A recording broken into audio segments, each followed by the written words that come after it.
Les messagers de la diaspora africaine en Europe auprès de la classe politique guinéenne flétrissent le comportement des politiciens africains vis-à-vis des lois de leur pays.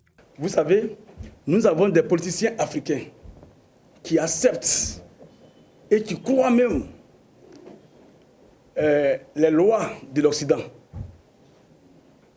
Vous voyez, ils respectent les lois de l'Occident. Or pourtant, ils refusent de respecter les lois de leur propre pays. Est-ce que vous trouvez ça normal?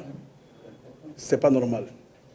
Alors, respecter la constitution de ton pays, c'est faire avancer ton pays. C'est très important. La démocratie, une loi, que ce soit à ta faveur, que à ta défaveur, nous devons tous la respecter.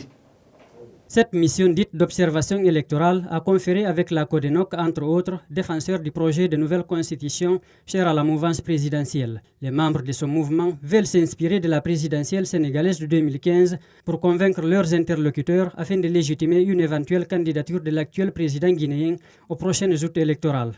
On a à côté de nous l'exemple sénégalais, où vous avez Macky Abdoulaye Wade, qui a tout fait pour briguer un troisième mandat.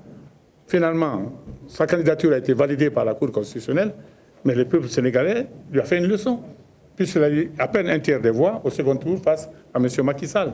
Tandis que le débat sur l'éventualité d'une nouvelle constitution fait rage, la diaspora africaine se dit prête à contribuer à l'apaisement en Guinée. Ces missionnaires souhaitent concilier les différentes positions déjà très tendues entre opposition et mouvance.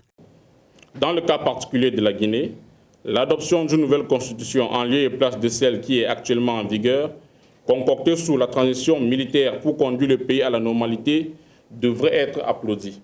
Le refus de l'opposition de favoriser l'adoption d'une nouvelle loi fondamentale risque d'être contre-productif une fois qu'elle sera au pouvoir, avertit le secrétaire permanent de la diaspora africaine en Europe.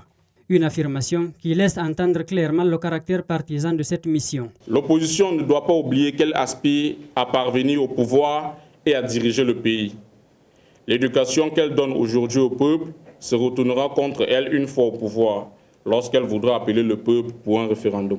Cette mission conjointe dite d'observation électorale de la diaspora africaine en Europe et le groupe Asie-Europe-Afrique reprochent en outre la communauté internationale d'être un peu négligente, faisant allusion à son manque d'anticipation dans la crise sociopolitique en Guinée.